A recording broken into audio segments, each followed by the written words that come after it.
Let's dive into the seductive darkness of Julian Vance, a man whose smile promised heaven, but delivered only ruin.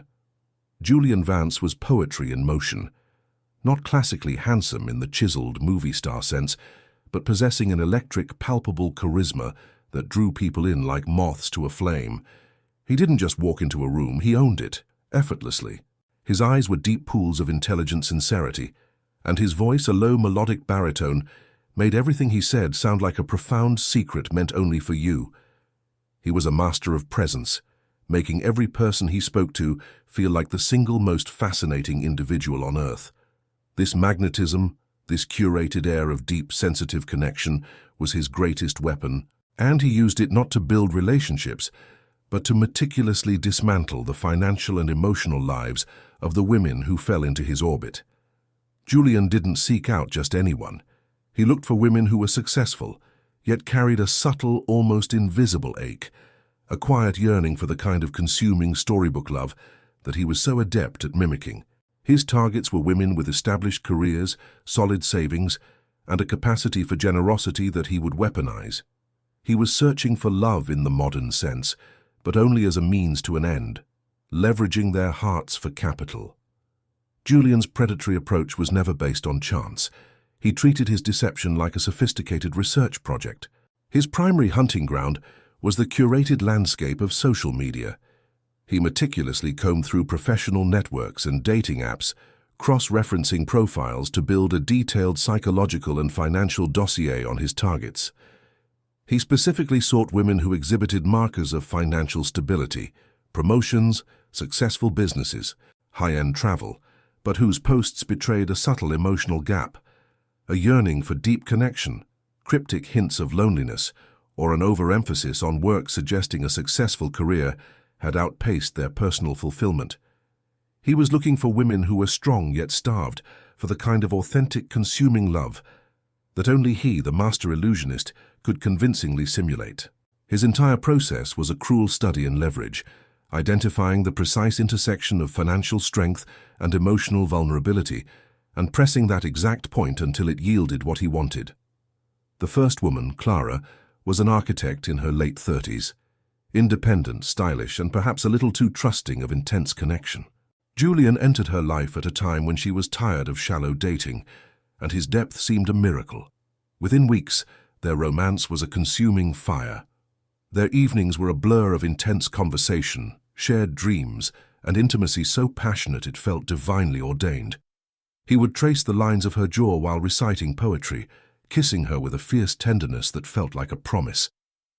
Their lovemaking was not merely physical, it was an act of complete, soul-bearing communication. He knew exactly how to make her feel cherished, utterly seen, and desired on a level she hadn't known existed. The erotic energy between them was a constant, vibrant hum, making her feel eternally young and wholly feminine. The relationship was perfect for 3 months. Then came the opportunity. Julian, who claimed to be a high-end investment consultant, had been carefully planting seeds about a secret, time-sensitive venture, a startup poised for exponential growth. One rainy Tuesday evening, curled up together after a night of whispers and soft touches, he looked at her with a mixture of excitement and manufactured anxiety. "Clara, this is huge, life-changing, but the window closes Friday. I'm only telling you because I love you and I want us to build this future together. I just need to bridge a temporary capital gap. If I can put in the last $80 own dollars by Friday, we double our investment in 6 weeks. It's safe, I promise." He didn't just ask. He made it a test of her devotion, a foundation of their shared future. Clara liquidated a retirement account, a move she'd never considered, handing over $80 loans, $2 as an act of faith in their future. The moment the wire transfer was complete, Julian's intensity subtly shifted. The urgent calls became texts. The profound declarations of love grew shorter. Within 2 weeks, the investment had vanished, Julian's phone was disconnected, and Clara was left staring at an empty bank account and an empty side of the bed, the ghostly imprint of his smile her only company. Her financial loss was $80, but the emotional cost, the shame of having her deepest desires weaponized, was immeasurable. Lena was next. A driven, successful graphic designer who lived for beauty and aesthetics, Lena was looking for a partner to share her vision of a perfect life. Julian presented himself as a visionary architect, down on his luck, but on the verge of his biggest project. Their courtship was a flurry of beautiful dinners, museum visits, and late nights spent mapping out their hypothetical future together. He spoke of designing a loft for them, a sanctuary of glass and steel where their passion could burn eternally. Their connection was electric, a dizzying blend of intellectual sparks and raw animal attraction. He adored her quick wit and celebrated her body with a sensual reverence that made her feel like a living work of art. In the glow of the city lights, after nights of breathless, intense love, he would sketch designs on napkins, plans for their dream apartment. The scam this time was the down payment. Julian claimed he'd found the perfect building in a prestigious neighborhood, but the developers needed a non-refundable, urgent deposit of $150,000 to secure the penthouse unit he was designing for them. He explained his own funds were temporarily tied up in a major, complex project that was about to pay out. "Lena," he pleaded one moonlit night, his lips lingering against her temple. "This is us. Our start. I'll pay you back double when my funds clear next month. We can decorate it together." Lena drained her savings and took out a personal loan, wiring the $150,000 to an account Julian provided, believing she was building her future. He promised to take her to see the final plans the following weekend. That weekend, Julian's number went dark. The architectural firm he claimed to work for had never heard of him, and Lena was left with nothing but sketches on cheap paper and a crushing mountain of debt, her dream of a beautiful sanctuary reduced to a cruel, expensive joke. The sting was the destruction of her aesthetic vision, the feeling that the most beautiful part of her soul had been sullied. Sofia, a pragmatic and deeply empathetic nurse manager, presented a different challenge. She was guarded, skeptical of grand gestures, and valued loyalty above all else. Julian approached her with calculated vulnerability. He became the wounded soldier, the man who had been unfairly treated by business partners, but was fighting to provide for his aging, dependent family. He didn't rush the physical intimacy, but when it happened, it was overwhelming. A deep, comforting release that mirrored the emotional support he was providing her, making her feel like his safe harbor. He relied on slow, patient emotional manipulation, convincing her that she was the only stable, reliable person in his complicated life. The family emergency was his tool with Sofia. After a few months of intense, quiet domestic bliss, the kind that felt stable and mature, Julian received a frantic, staged call about his niece needing immediate life-saving surgery abroad. He needed to fly out immediately, but was short on the medical deposit. He looked at Sofia with raw, desperate anguish. "Sofia, my pride won't let me ask, but I don't know who else to turn to. If I lose her." He didn't finish the sentence. Sofia, whose life was dedicated to caring for others, couldn't refuse. She took $65 from her children's educational fund, money she'd been saving for 15 years, to pay for the phantom surgery. She saw it as an investment in his trust and their future as a family. Julian flew out, promising to call every day. The calls dwindled immediately. When Sofia finally did an exhaustive search, she discovered the entire narrative was a fabrication. No niece, no surgery, just a black hole where her savings had been. The pain was the betrayal of her compassion, the sickening realization that her kindness had been the very thing that damned her. Maya was a bold, adventurous travel writer, always seeking the next big experience. Julian appealed to her sense of ambition, casting himself as a fellow risk-taker who needed a co-pilot for his entrepreneurial journey. He spoke of exotic locales and shared adventures, weaving their romance into a narrative of global domination. Their nights were a whirlwind of excitement, spontaneity, and unbridled playful intimacy that matched her restless spirit. He treated her not just as a lover, but as a dynamic partner, fueling her sense of limitless potential. The passion they shared was a high-octane energy, the kind that made her believe they could conquer anything together. His pitch was for business startup capital. He claimed to have secured a lucrative contract for a sustainable travel technology platform, but needed $120. Saya threw in seed money to finalize the patents and launch the beta. Maya, he announced during a romantic trip to the coast, this isn't just money. This is freedom, our freedom. If you come in as an early investor, we run this thing together and we retire by 40. Maya, always ready to bet on a new adventure, sold off a large portion of her stock portfolio. She wrote him a check for $120 new dollars, not to rescue him but to partner with him. He promised a shareholder agreement the following week.